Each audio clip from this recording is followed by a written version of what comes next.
안녕하세요. 오늘도 사연살롱을 찾아주셔서 감사합니다.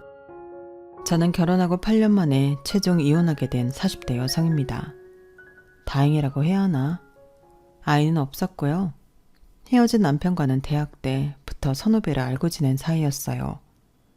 하지만 그때는 각자가 여자친구, 남자친구가 있었기 때문에 별다른 관심 없이 오랫동안 얼굴 보고 지낸 사이였는데요. 그런 사이라도 남녀 사이는 아무도 모른다고 저희가 대학 졸업 후 3년이 지나 연인 사이가 될 줄은 당사자인 저희도 몰랐어요. 그러니 주변 사람들은 더 깜짝 놀라기도 했는데 참 희한하게도 시간이 지나고 사회에서 다시 만나자 가슴이 뛰더라고요. 또 타이밍도 좋게 그때는 둘 다 사귀는 사람이 없을 때였는데 그러니 저희들이 눈이 안 맞을 수가 없었어요. 그리고 제 친구 남편 친구가 저희 사이를 아는 건 시간 문제였는데 아무튼 그렇게 저희는 결혼 전부터 대학 동창 동기들 사이에서 유명한 커플이 되었어요. 게다가 저는 당시 회사를 옮겨 적응하고 있던 중이었는데 작은 중소기업에서 운 좋게 조금 큰 회사로 옮겨 연봉을 꽤나 많이 올릴 수 있었는데요. 문제는 연봉이 오른 만큼 스트레스도 엄청 많았다는 거였어요. 회사가 커지니 사람도 많고 온통 새로운 환경이라 신경 쓸 게 한두 가지가 아니었는데 이게 무슨 운명의 장난인지 같은 건물에서 다른 회사를 다니고 있는 남편을 만나게 된 것이 저희 사이가 변화가 된 계기였어요. 그때 제가 다니던 회사는 건물 3, 4, 5, 6층을 사용했는데 남편이 다니던 회사는 9, 10층을 사용하고 있어 1층 로비를 같이 쓰고 편의점, 카페 등에서도 종종 마주치게 되더라고요. 그래서 반가운 마음에 밥도 몇 번 먹고 커피도 마시고 하며 이야기를 나눌 때가 많았고 나름 학교 선배라고 제가 의지하게 되었는데요. 남편은 저를 배려해주고 신경도 많이 써줬어요. 그래서 그때는 남편의 도움으로 버텼다고 해도 과언이 아니었는데 그 감정을 시작으로 호감을 갖게 되었죠. 그리고 한번 좋은 마음이 생기니 그 다음부터는 급속도로 좋아하게 되었는데 저에게 남편도 저를 좋아한다는 확신이 있었어요. 그러지 않고서야 그렇게 저를 챙겨주고 세심하게 신경을 써줄 리가 없다고 생각했거든요. 그래서 고백은 제가 먼저 했고 남편은 제 고백에 마치 뭘 그런 걸 굳이 말을 하냐는 듯 웃으며 우리 사귀는 거 아니었어?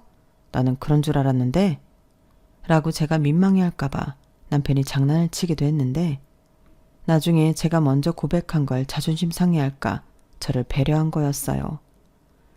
사실은 자기가 먼저 좋아했다고 이야기해주기도 했는데 그만큼 연애할 당시 남편은 참 속 깊고 괜찮은 사람이었죠. 그런데 그건 어디까지나 연애할 때 일이었는데요. 왜냐하면 그런 좋은 남편 옆에 이상한 시아버지가 있을 거라고는 상상도 하지 못했는데 남편에겐 알고 보니 상처가 하나 있었어요. 그건 바로 어릴 때 부모님이 이혼하고 남편은 시어머니가 아닌 시아버님 손에 자랐다는 거였어요. 그리고 저 역시도 결혼 전에는 몰랐지만 시아버님의 진짜 성격을 보고 왜 이혼을 했는지 얼굴도 보지 못했던 시어머니에게 깊이 공감했어요. 시어머니는 남편보다 더 어린 여동생을 데리고 갔다고 하시더라고요. 그리고 2년 있다가 재혼도 하시고 싱가포르에 이민도 가서 살고 있다고 했는데 남편이 어린 마음에 자기도 엄마 따라가고 싶다고 했다가 그건 안 된다고 단번에 거절하고 다시는 엄마에게 연락하지 말라고 했다는데 그게 그렇게 상처가 되었다고 했어요.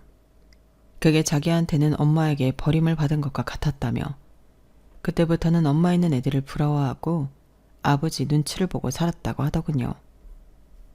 당시 엄마에게 버림받았을 때 남편 아이는 한참 예민한 15살이었다고 하더라고요.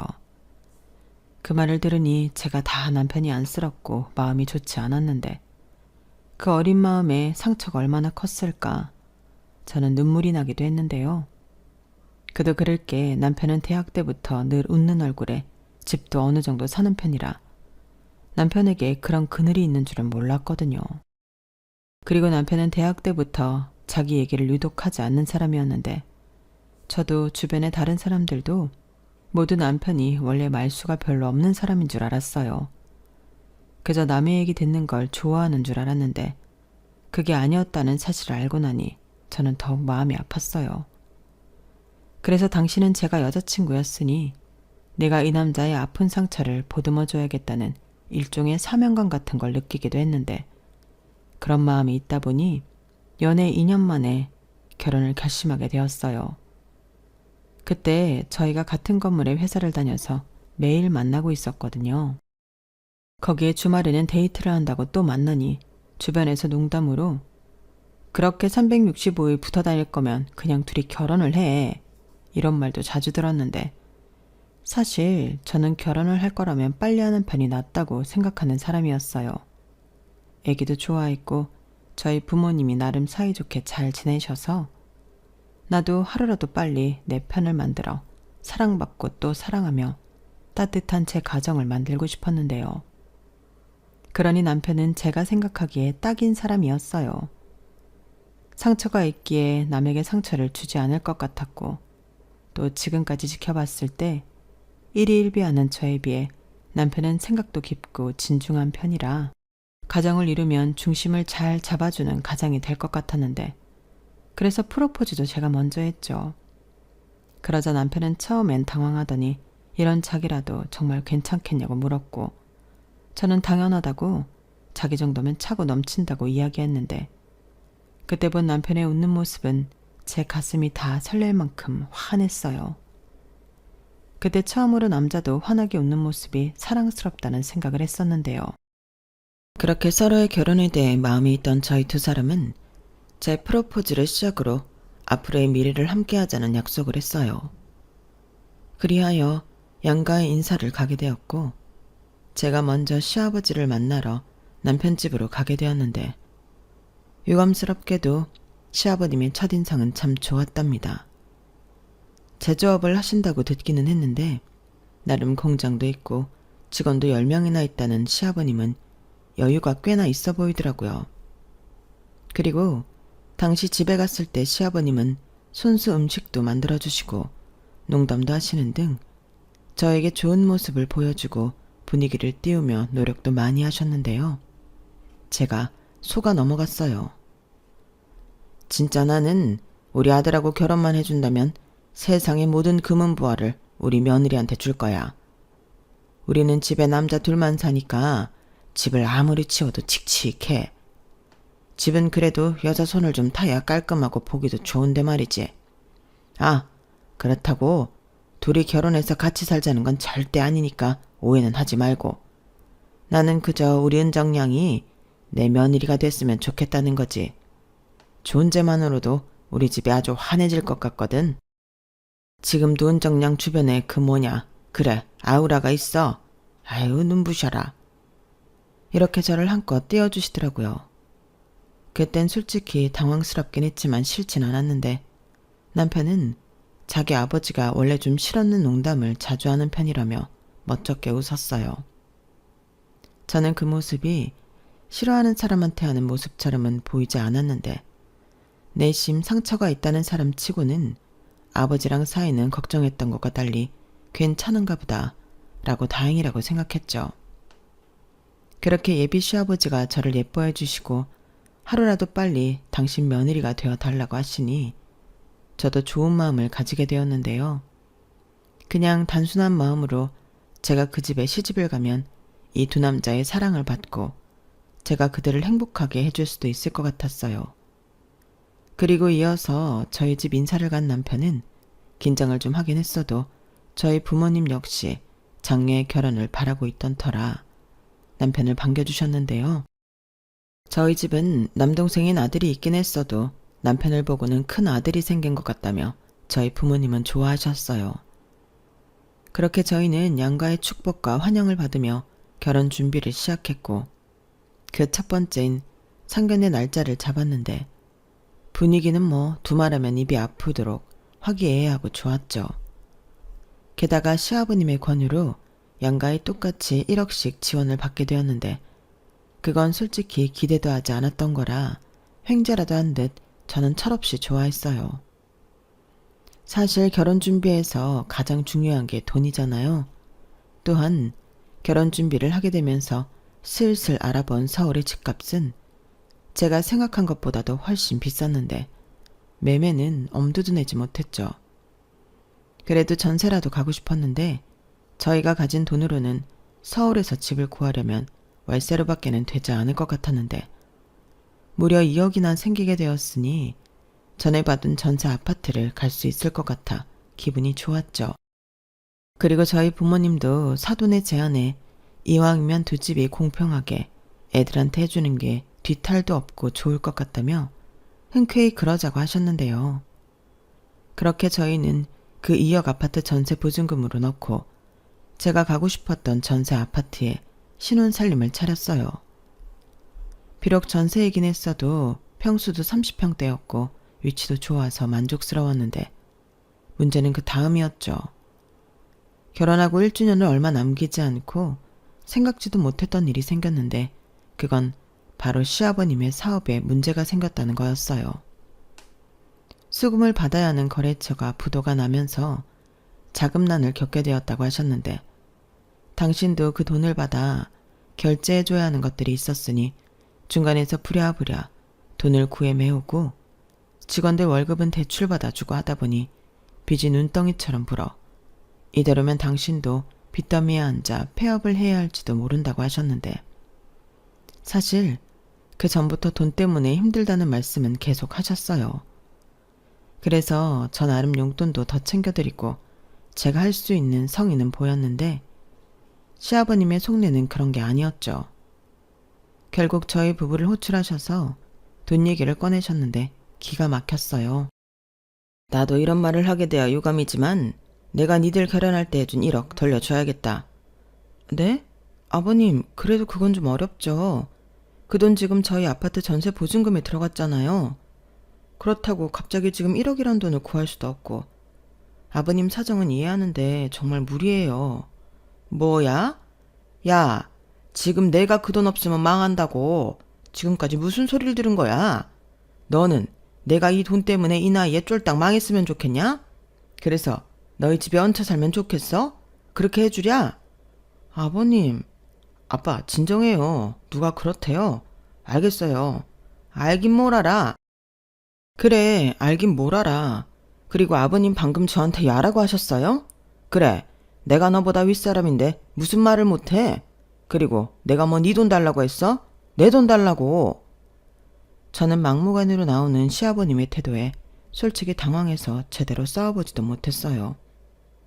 그저 남편이 중간에서 자기 아버지를 말리고 저랑 합의도 하지 않았는데 알겠다고 연신하는데 뒤늦게 정신을 차리고 절대 못 드린다고 말했죠. 그러자 시아버님은 저더러 도둑심보라는 등 정말 막 나가기 시작했는데 저는 그때 시아버님의 진짜 모습을 보게 되었죠. 또 거기에 목청은 어찌나 크시던지 목소리 크면 이기는 줄 아는 옛날 사람이 딱 저희 시아버님이셨어요. 거기에 그런 자기 아버지 앞에서 쩔쩔매는 남편놈을 보고 있자니 제 속은 부글부글 끓기 시작했는데요. 당연히 집에 돌아와서 남편에게 저는 화를 참지 못하고 쏟아냈어요.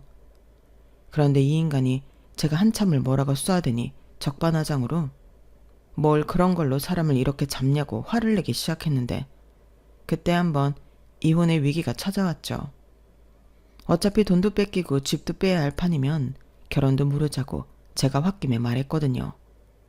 그러자 남편은 언제 성질을 부렸냐는 듯 미안하다고 빌기 시작했고 자기가 열심히 벌어 그 돈 만들어주겠다는 등 지킬 생각도 없는 헛소리를 하기 시작했는데 그럼 네 아버지 문제나 해결하라고 제가 다그치니 자기는 아버지가 무서워 그건 못한다고 했어요. 그냥 우리 집 빼서 1억 주고 우리는 빌라나 작은 평수 아파트 같은 거 알아보자. 여차하면 원룸 같은 것도 있고 이렇게 말하는데 저는 처음으로 남편에게 실망했어요. 다 큰 성인 남자가 자기 아버지를 무서워한다는 건 어찌 보면 짠하게도 느껴졌지만 이제 결혼해서 지켜야 할 가족이 있고 가장인데 저런 태도를 보이다니 저는 그런 남편이 못 믿어왔는데 더욱이 시아버님의 억지 주장을 받아들여야 한다는 사실 자체가 스스로 납득이 되지 않아 힘들었어요. 아무리 결혼 전 그 1억이 시아버님 주머니에서 나온 돈이 맞지만 저희가 빌려달라고 한 것도 아니고 그때는 기분 좋게 양가 똑같이 하자고 해서 주신 돈이었는데 당신이 돈이 급하다고 그 돈을 달라뇨. 세상에 그런 법이 어딨나요? 그러니 저는 억울해 죽을 것만 같았죠. 그리고 그때 만약 시아버님의 돈이 그런 돈인 줄 알았다면 처음부터 받지 않았을 건데 거기에 대고 싸워보지도 안 하고 바로 꼬랑지를 내리는 남편을 보니 답답하고 한심하게 느껴졌어요. 하지만 그 이후 시아버님은 자기 돈 어쩌고 사람을 못 살게 들들 볶기 시작했고 저도 그 1억에 노이로제에 걸릴 것 같아 그냥 주고 말자 하는 심정까지 가게 되었는데 문제는 당장 1억이라는 큰 돈을 구할 방법은 대출받는 것 말고는 없다는 거였죠. 거기에 아직 계약 기간도 남은 마당에 아파트를 빼고 싶은 마음도 없었는데요. 막말로 애라도 태어나면 아파트가 낫다는 생각이 있었거든요. 적어도 그때는 저도 낳을 거면 하루라도 빨리 애를 낳는 것이 낫다는 생각을 가지고 있었는데 그래서 하는 수 없이 염치불구하고 친정에 손을 벌렸어요. 그때를 생각하면 지금도 너무 죄송한 마음인데 정말 비빌 언덕은 부모님밖에는 없었거든요. 그렇게 저는 어렵게 돈 얘기를 친정에 꺼내게 되었고 처음 제 말을 들은 친정엄마는 많이 놀란 듯 얼굴 표정이 좋지 않았는데 당연한 일이었죠. 1억이 무슨 돈 100만 원 해달라는 것도 아닌데 많이 놀라실 수밖에 없잖아요. 게다가 결혼할 때 해준 돈을 도로 달라고 하는 사돈이라니. 저희 엄마는 무슨 그런 경우 없는 소리를 하시냐고 조금은 언짢아 하셨는데요. 제가 중간에서 너무 곤란해하자 엄마는 아빠랑 상의를 해보고 연락을 주시겠다고 하셨어요. 솔직히 그날 친정을 나와 집으로 돌아오는데 너무 죄송해서 사람들 많은 지하철에서 눈물이 나오고 말았고 저는 주변 시선이 저에게 향하고 있다는 사실을 알면서도 눈물을 그칠 수 없었는데 속으로 얼마나 이런 제 자신이 한심하고 미웠는지 몰라요. 그리고 이마저도 안 되면 싫어도 대출을 받아야겠다 생각했거든요. 사실 그때 저에겐 한 가지 딜레마가 있었답니다. 지금 돌이켜보면 어차피 할 이혼, 그때에도 상관없었는데 그때는 남편에 대한 측은한 마음이 좀 많았어요. 부모한테 버림받아 상처가 있는 사람을 저까지 버리자니 그건 사람으로서 못할 짓을 하는 것만 같았는데요. 그런 마음이 들 수밖에 없었던 배경에는 남편이 그때는 저에게 버림받을까 전전긍긍할 때였어요. 제 눈치를 살피고 저한테 조금이라도 실수하지 않으려 애를 쓰는 인간을 보니 이혼 생각은 싹 사라졌는데 그런 남편이지만 제가 친정에서 돈을 못 해주신다고 하면 그때는 대출밖에는 답이 없다고 이야기하니 남편은 보증금을 빼면 될 걸 무슨 대출을 받냐고 싫은 내색을 하더라고요. 그러고는 자기가 내일이라도 집주인과 통화를 해보겠다고 하는데 저는 이사는 정말 하기 싫다고 못을 박았죠. 그러자 남편은 그래도 빚을 지는 것보다는 작은 집에 가서 그 돈을 모으는 게 낫지 않냐고 꼴에 바른 소리를 했는데 그러면 자기 아버지한테 가서 그 돈은 아무래도 못 드릴 것 같다고 말하고 오라고 시켰어요. 왜 우리만 고스란히 이 일을 당해야 하는 거냐고 저도 우라가 치밀어 또 신경질을 잔뜩 부렸는데 그 때문에 좋았던 부부 사이도 사실상 멀어지게 되었죠. 그러니 저는 그러면 그럴수록 시아버지에 대한 미움과 원망만 커졌고 그만큼 그놈의 1억을 어떻게 마련할까 고민을 하느라 밤에 밤잠도 제대로 자지 못했는데요. 다행이라고 해야 하나? 하루 만에 친정아빠에게서 엄마에게 얘기를 들었다며 연락이 왔어요. 딸, 아빠야, 엄마한테 들었는데 속 끓이지 말고 당장은 어렵지만 이번 주 안으로 아빠가 그 돈 마련할 수 있으니까 조금만 기다려. 그런 일 있으면 진작 말하지. 왜 혼자 끙끙 앓고 있어? 아빠가 해결해 줄 테니까 걱정하지 마. 네 시아버지한테도 조금만 기다려달라고 좋게 말씀드리고. 아빠 미안해. 무슨 그런 쉰 소리를 해. 이럴 때 의지하라고 부모가 있는 거야. 그나저나 네 시아버지 회사가 그렇게 많이 어려워? 큰일이다. 신서방이 마음이 좋지 않겠어. 몰라. 그 인간 얘기는 하고 싶지도 않아. 그냥 안 된다고 딱 잘라 말했어야 했는데 자기가 멋대로 돈 돌려주겠다고 해서 이 지경까지 왔잖아. 그래놓고 계약 기간도 안 끝났는데 집 줄여서 가자는 소리나 하고. 신서방도 오죽하면 그랬을까. 너무 뭐라고 하지 마. 지금 신서방 속도 말이 아닐 거다. 돈보다 사람 마음이 더 중요한 거야. 알아. 하지만 아빠는 뭐 엄마한테 안 그랬을 것 같아. 아빠도 엄마 속 많이 썩였어. 그때 많이 느끼고 배워서 지금까지 잘 살고 있는 거고. 신서방도 그럴 거야. 아빠가 엄마 속을 썩였다고? 에이, 말도 안 돼. 진짜야. 못 믿겠으면 네 엄마한테 물어봐라. 근데 네 엄마는 아빠한테 오히려 뭐라고 안 했어. 그래서 아빠가 더 많이 미안했지. 그래서 무조건 잘해야겠다고 다짐하게 됐고. 니네 부부도 그러는 과정이야. 그러니까 네 남편 그만 잡고 네 시아버지도 미워하지 마. 당신 속은 오죽하겠어. 분명 고비 넘기시면 미안하다고 하실 거야. 친정아빠는 최대한 제가 고를 내지 않도록 최대한 좋게 이야기해 주셨어요. 하지만 친정아빠 마음은 알아도 제 마음은 그렇게 다스려지진 않았는데 친정아빠 말처럼 3일 후 제 통장에 1억이라는 돈이 들어왔어요. 그리고 그 돈을 시아버님에게 돌려드리며 저는 또 한 번 오장육부가 뒤틀리는 듯 짜증이 올라왔는데요. 저도 그냥은 그 돈을 돌려드리긴 억울해서 한 소리를 보탰어요. 이제 아버님은 저희 결혼할 때 10원 하나도 해주신 거 없는 거예요. 그러니 나중에 내가 1억 해줬네 이런 소리 하시면 저도 가만히 있지 않을 거고요. 이 이상은 해드리고 싶어도 해드릴 수 있는 능력이 저희한테는 없으니 이제부터 일절 돈 얘기는 저희한테 하지 마세요. 이러실 거면 돈 해준다는 말을 하지 마시지. 라고 하고 싶은 말을 전부 쏟았는데 시아버님은 저를 매섭게 쳐다보시면서 당신 집에 이상한 물건이 들어왔다며 혀를 끌끌 차셨어요. 자기가 잘 돼야 우리도 좋은 건데 제가 뭣도 모르고 까분다고 불만이 이만저만이 아니시더라고요. 그리고 저는 시아버님의 그 모습에 기가 차서 어이가 없었는데 그 후로는 당연한 소리지만 시댁의 일절 발을 끈다시피 했어요. 무슨 좋은 소리를 주고받는다고 거길 가나.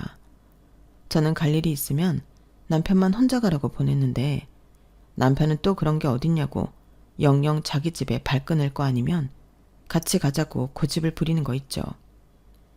그러니 당연하게 그런 일이 있으면 저희는 부부싸움을 하게 되었는데 저는 남편한테도 가기 싫으면 자기도 가지 말라고 했네요.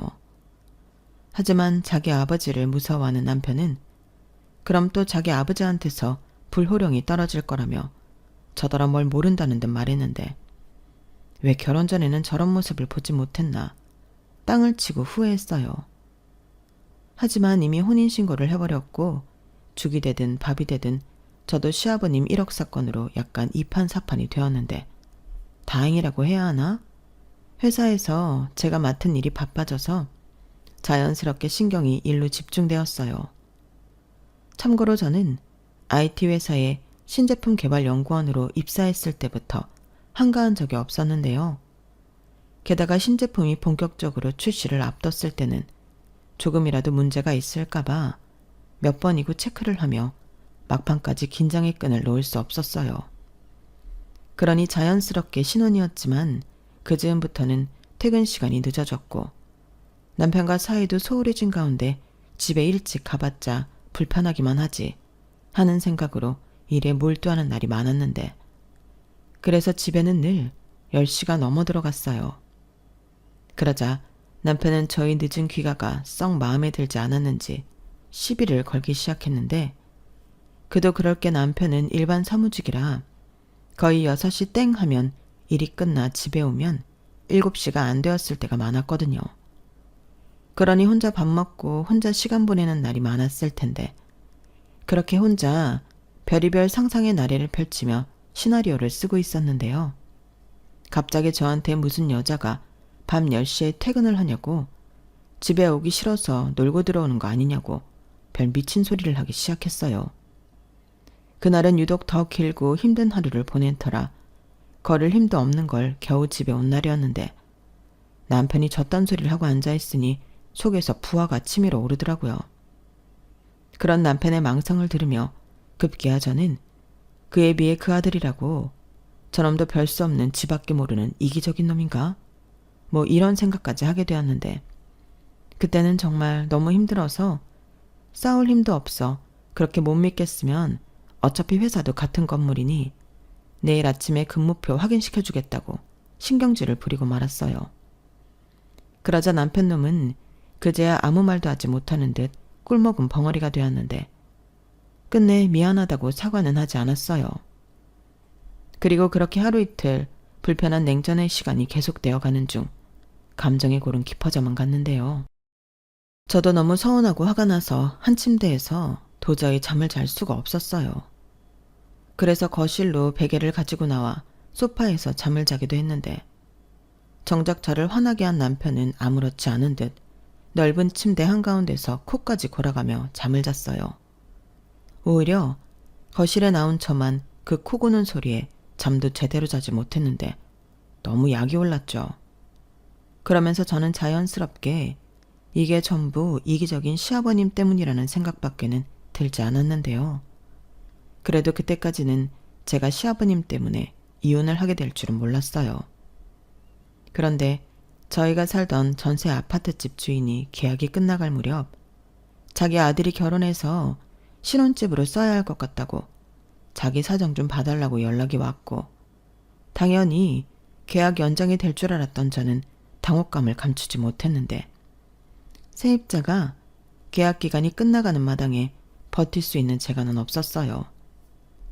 남편이랑 상의를 해봐도 돈에 맞춰가면 되지 않냐는 성의 없는 답만 돌아왔는데 그러고는 좋은 생각이 났다는 듯 보증금을 아껴서 차를 사자고 했어요. 그때까지 저희는 차가 없긴 했는데 제 생각으로는 대중교통 잘 되어 있고 주차하기도 어려운 서울바닥에서 굳이 차를 사야 할 이유가 없었거든요. 그래서 우리가 왜 차가 필요하냐고 물으니 남편은 애처럼 왜긴 남들은 자가는 없어도 자차는 다 있어. 차가 있으면 당연히 편하지. 교회로 드라이브 겸 데이트도 하고 또 애기 태어나면 당연히 차는 있어야 하는 거 아니야? 이렇게 말했는데요. 어이가 없었죠. 누가 들으면 제가 임신 중이라 곧 아이가 태어나는 줄 알 것 같았는데 저는 내 집 마련을 하기 전에는 아이를 가질 생각이 없었어요. 어린아이 데리고 이사를 하며 전전할 생각을 하니 그건 부모로서 할 짓이 아니라고 생각했고 그래서 저 딴에는 피임도 열심히 했는데 남편은 자차가 갖고 싶어 아이 타령까지 하는 게 한심하게 느껴졌죠.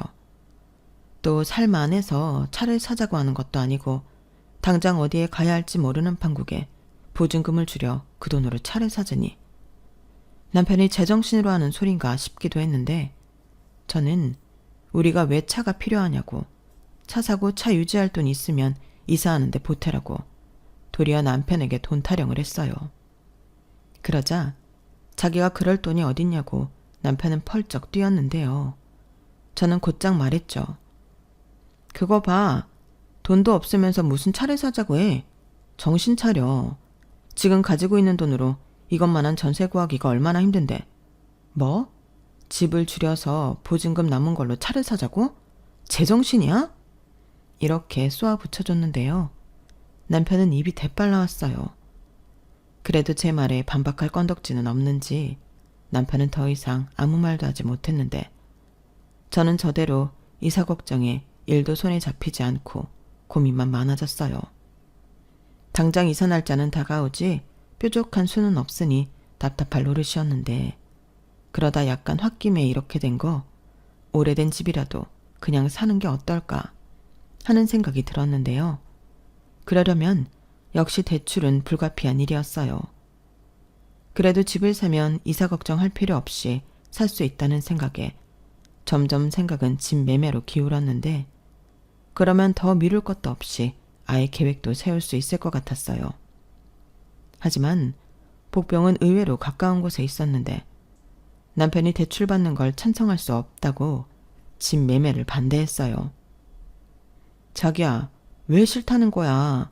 그럼 이렇게 계속 불안한 생활을 계속해? 서울 집값은 계속 올라. 차라리 이럴 때는 적은 평수라도 빨리 사는 게 이득이라니까? 나도 여기저기 많이 알아봤어. 일단 당장 우리가 가진 돈으로 전세 구하기도 힘들고 전세자금 대출받아서 전세 살 바에는 그냥 집을 사는 게 낫다니까? 우리 이러다 영영 집 못 살 수도 있어. 자기 친한 사람들한테 물어봐. 대출 안 끼고 서울에 집 살 수 있는 사람이 있기는 한지. 그래도 그렇지. 대출 받으면 그거 갚느라 허리가 휘잖아. 지금이야 자기랑 나 둘 다 버니까 그 정도는 갚을 수 있다고 생각하겠지만 사람 일은 아무도 모르는 거 아니야? 그리고 옷 나쁘게 집값 떨어지면 우리는 보장받을 수 있는 게 하나도 없는 거잖아. 나는 원룸 같은 좁은 곳에 살았으면 살았지 빚 지고 사는 거 싫어. 내 사전엔 빚은 없다고. 막말로 자기 혼자 갚을 거 아니잖아. 저는 남편의 말에 당황했어요. 우리 집을 사는 건데 저 혼자 빚을 갚다니. 내가 지금 무슨 말을 들은 건가? 잠깐 멍해졌는데 남편은 연신 자기는 집 같은 건 잠만 잘 수 있으면 어디든 상관없다고 했어요. 그래서 제가 그럼 우리 가진 돈으로 전세 못 구하면 월세밖에 없는데 그 돈은 안 아까워? 그 돈이야말로 없어지는 돈이잖아. 라며 다시금 설득하려 노력했는데 남편은 저를 한심하게 쳐다보며 월세를 왜 가냐고 눈을 낮추면 우리가 가진 돈으로 전세를 구할 수 있을 거라고 했어요.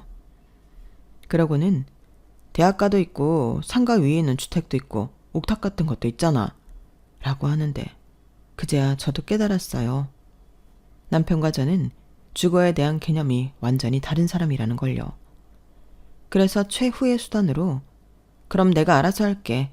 막말로 지금 있는 보증금 2억도 아버님 돈은 없으니 전부 내 돈이나 마찬가지고 대출도 내 이름으로 받고 내가 혼자 갚으면 되는 거잖아. 라고 통보했는데 남편은 그 순간에도 나중에 딴소리를 하지 말라고 각서를 써달라고 했어요. 괜히 부부니까 같이 갚자고 하면 나야말로 억울하니까 확실하게 증거를 남겨줘.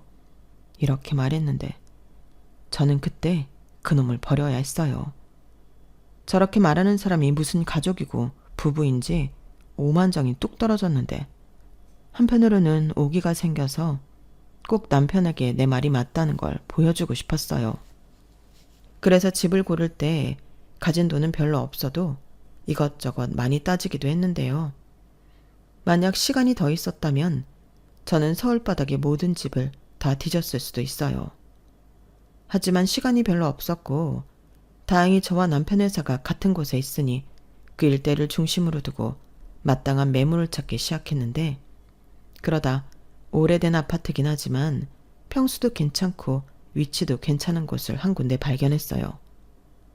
솔직히 그 집이 급매로 나와 저한테 기회가 온 건데 그걸 알았기에 더욱 놓치고 싶지 않았어요. 그래서 저는 이거다 싶어 서둘러 계약을 진행했고 저는 제 앞으로 1억 5천만 원을 대출받아 총 3억 5천에 구축 아파트를 샀는데 남편은 저한테 미쳤다고 했어요. 누가 이런 오래된 아파트를 그 돈 주고 사냐고 저더러 속아서 덤탱이 쓴 거라는 등 지금이라도 당장 가서 물으라고 했어요. 하지만 저는 위치며 평수며 따질 수 있는 건 다 따졌고 시세만 찾아봐도 제가 급매로 좋게 산 것이 맞았기 때문에 남편에게 내가 알아서 할 테니 같이 이사가기 싫으면 따로 살아도 된다고 그 입을 다시는 열지 못하게 했는데 그러자 남편도 그 뒤로는 주둥이를 닫고 같이 이사를 왔어요. 이사 후엔 그래도 처음 갖는 내 집이라는 생각에 어디 한 군데도 마음에 들지 않는 곳이 없었는데 전에 살던 동네보다 출퇴근 시간도 30분이나 줄었어요. 전에는 버스를 타고 지하철역을 가서 또 환승까지 해야 했는데 지금 사는 아파트는 바로 지하철을 타고 9정거장만 가면 회사에 도착할 수 있었죠. 그게 참 별것 아니지만 삶의 질을 좋게 했는데 정작 이사를 반대했던 남편도 교통비도 줄었다고 좋아했죠. 그리고 정말 노린 건 아니었지만 아파트가 연식이 있다 보니 오래전부터 재건축을 추진하기 위한 조합원이 있었고 위치며 상권이 좋다 보니 아주 불가능한 일은 아닌 것 같았는데요. 막상 이사 와서 살아보니 저도 재건축이 되었으면 좋겠다는 바람을 갖게 되었어요. 그렇게 소문과 소망이 무성한 가운데 시간은 흘러 6년이 지났어요. 그 사이 남편은 아이를 바라기도 했는데 집 대출금은 혼자 갖고 있던 저는 아무래도 아이 계획에 있어 소극적일 수밖에 없었어요. 아마 그건 남편도 잘 알고 있었을 건데 남편은 그때도 아이는 바라지만 대출금을 같이 갚자는 소리는 일절하지 않더라고요. 그러니 너도 딱히 남편 뜻에 따라줄 마음은 없었는데요. 그러다 정말로 저를 포함한 아파트 입주민들이 염원하던 재건축이 결정되었고 동네는 현수막도 걸리고 축제 분위기가 되었어요. 그때는 남편도 언제 반대했냐는 듯 사람들에게 신나서 자랑하고 그러는 듯 했는데 그러다 시아버님이 저희 집에 와서 식사를 한번 하고 싶다고 전달을 받았어요. 사실 1억 돌려드린 사건 이후 저는 명절에도 잘 가지 않는 며느리였는데 제가 하도 당신 집에 가지 않으니 당신이 우리 집에 오시겠다고 하시더라고요. 그렇다고 제가 집을 산 이후 시아버님을 초대하지 않은 것도 아니었는데 시아버님은 저희가 이사 왔을 때 집들이에 오시고는 당신도 아직 자금난 때문에 힘드시면서 무슨 이런 낡아 빠진 집을 샀냐고 제 기분을 망쳐놓으셨어요. 그러니 마음이 상한 저는 다시는 시아버님을 집에 모실 생각이 없었는데요. 갑자기 며느리가 안 오니 시애비가 가야 하지 않겠냐고 집에 오신다고 하니 솔직한 심정으로 반갑지는 않았어요. 하지만 어른이 당신 발로 오시겠다는 걸 막을 방법이 없고 저는 대충 중국 음식 배달시켜 식사 대접을 했는데 시아버님은 집을 슬쩍 보더니 바로 하실 말씀이 있다고 저희더러 앉아보라고 하셨어요. 그러고는 정말 기도 차지 않은 헛소리를 하기 시작하셨는데 그게 제 이혼의 방아쇠를 당긴 셈이 되었어요. 왜냐하면 그때 시아버님이 저더러 여기 집 명의는 공동명의 아니고 네 단독명의인 거지? 라고 물으셨는데 그때부터 심상치 않더니 곧이어 그 새까만 속내를 보이기 시작하시더라고요. 자고로 집 같은 큰 건 가장 이름으로 하는 건데 어째 너희는 이치에 벗어나는 짓을 하고 있냐? 네? 지금 그게 무슨 말씀이세요? 아니, 내가 전에는 잘 몰랐는데 이 집이 네 단독명의라며? 에이, 그건 아니지. 나는 니들이 공동명의로 이 집을 산 줄 알았다. 아버님, 뭔가 착오가 있으신가 본데 제가 이 집 단독명의를 한 이유가 있어요. 이 사람이 대출금 같이 갚기 싫다고 각서까지 써달라고 했는데 제가 왜 혼자 대출금 갚으면서 명의를 같이 했겠어요. 말도 안 되죠. 그리고 이런 말 조심스럽지만 먼저 살던 아파트 전세보증금 중에 1억도 아버님이 달라고 해서 돌려드렸고 그럼 여기 묶여있던 돈도 이 사람 지분은 하나도 없는데 제 단독 명의로 하는 게 맞죠. 부부면 뭐든 공동자산이지 어디서 네 돈 내 돈을 따져. 옛날 같으면 소방 맞을 소리다. 여기 재건축된다며 벌써 10배나 올랐다고 말도 나오던데. 그러지 말고 여기 명의 우리 아들로 바꿔라. 그래야 재건축돼서 분양받을 때도 우리 아들 이름으로 하지. 결국엔 그 말하려고 오신 거예요? 말도 안 돼요. 대출금은 지금까지 저 혼자 갚았는데 답답한 소리 안 해. 네가 벌어도 부부 돈이고 네가 갚아도 부부가 같이 갚은 건데 왜 여기서 쓸데없이 그런 걸 나눠? 저기 아버님, 저는 싫습니다. 그러고 싶지 않아요. 각서까지 써준 마당에 제가 왜요?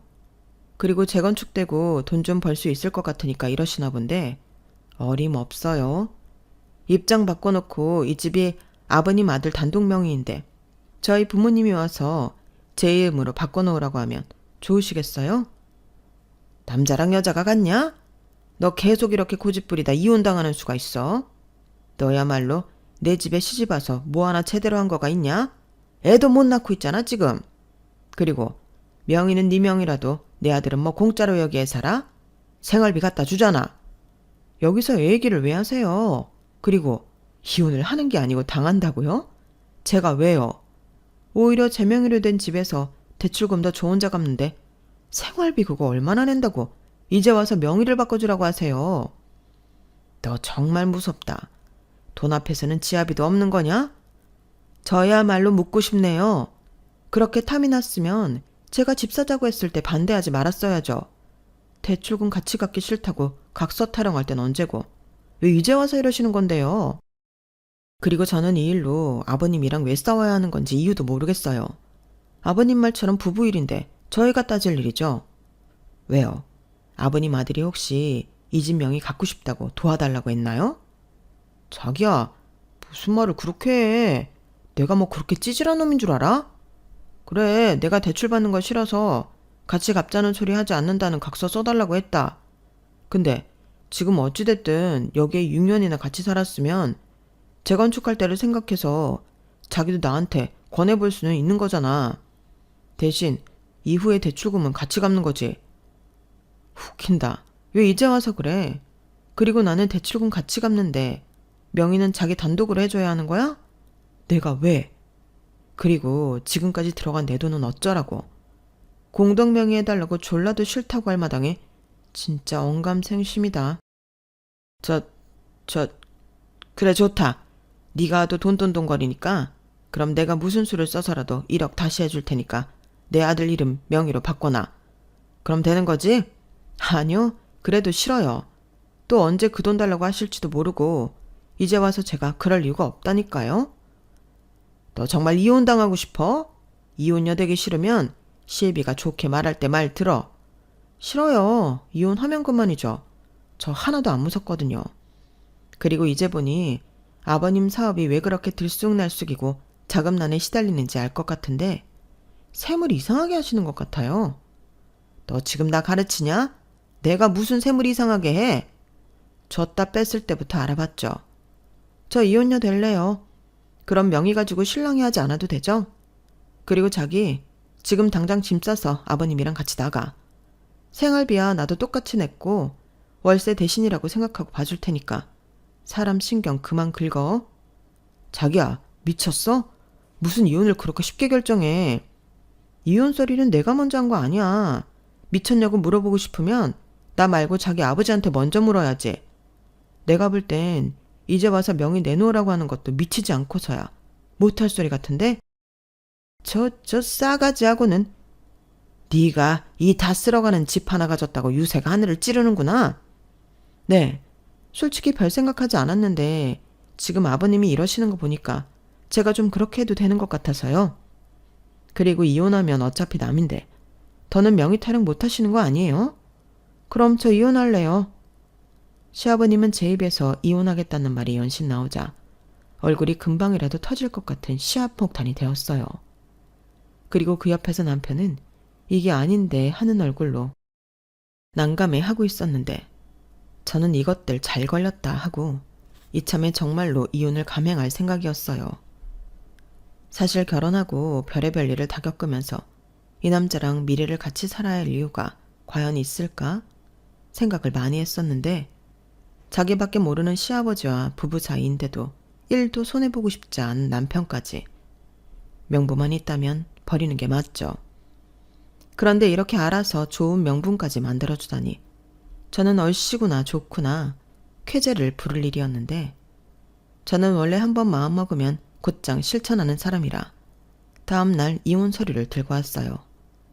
그러자 남편은 깜짝 놀라서 이혼 서류를 찢고 자기는 이혼하지 않고 저랑 계속 같이 살 거라고 했는데 그러면서 고작이 낡아빠진 아파트 하나 때문에 이혼녀 딱지를 달 거냐고 큰 소리를 치더군요.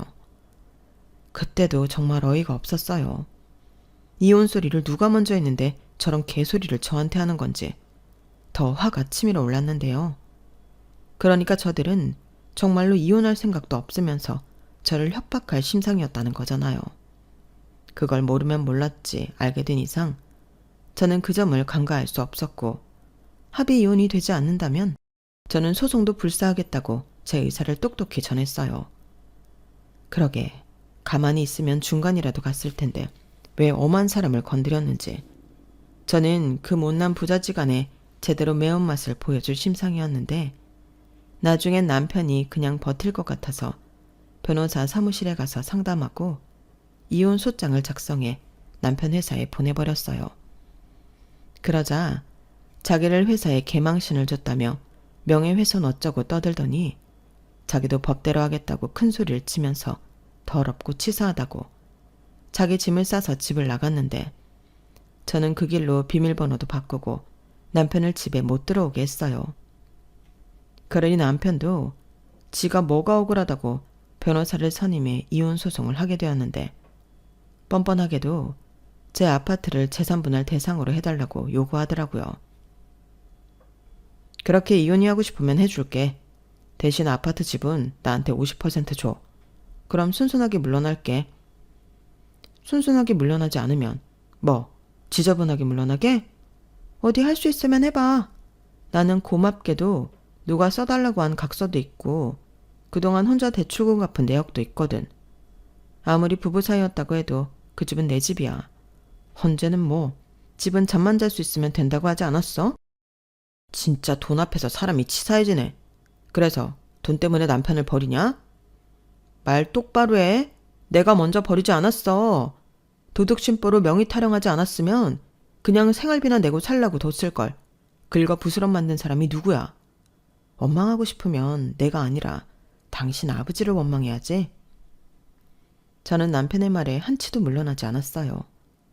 사실 물러날 이유가 전혀 없었기 때문에 이혼 소송을 하는 중에도 걱정은 1도 없었는데요. 그 사이 아파트 재건축 사업은 본격적으로 시작이 되었고 저는 친정에 짐을 옮겨놓고 생활하게 되었어요. 그러면서 남편과는 이혼해야 할 것 같다고 이야기를 모두 털어놓았는데 당연히 저희 부모님은 화가 머리 꼭대기까지 나셨죠.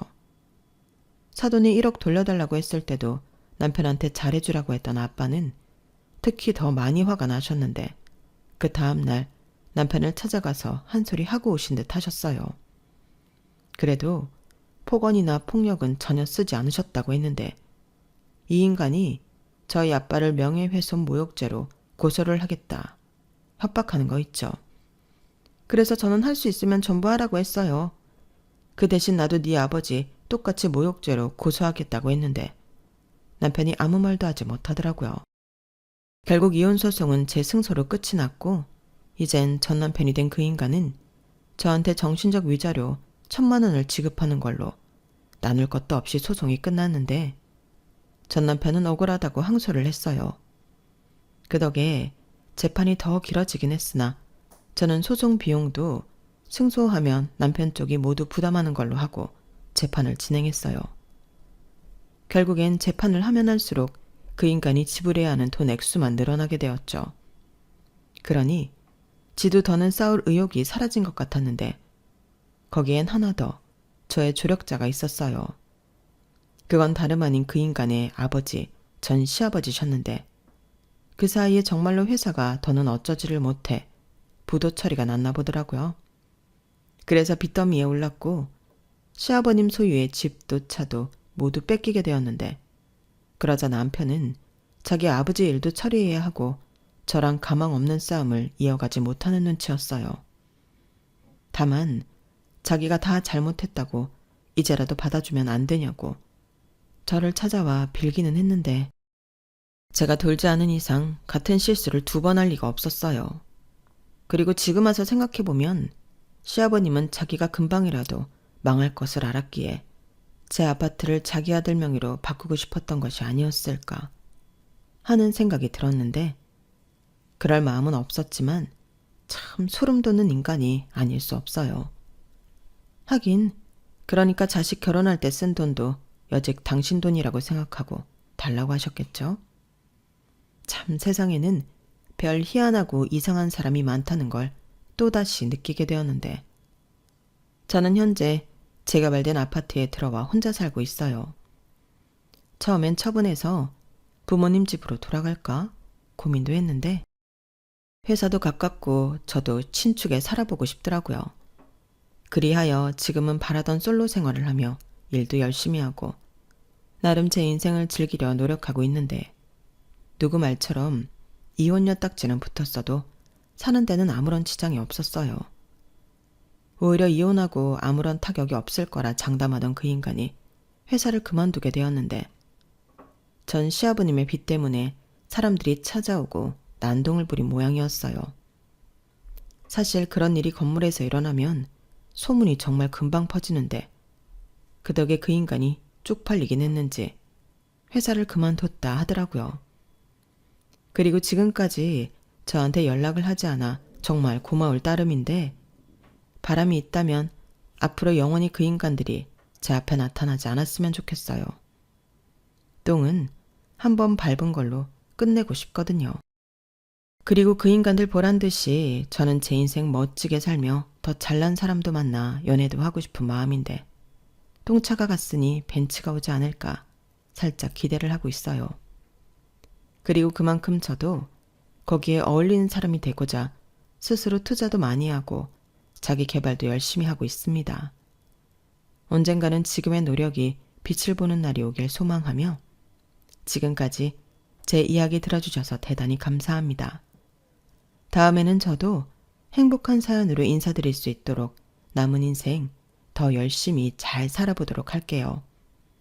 그럼 행복한 다음을 기약하며 건강하시고 행복하세요. 고맙습니다. 여러분, 사연 댓글에 응원과 현명한 조언 부탁드려요. 좋아요와 구독은 저에게 큰 힘이 됩니다. 오늘도 좋은 일 가득하세요.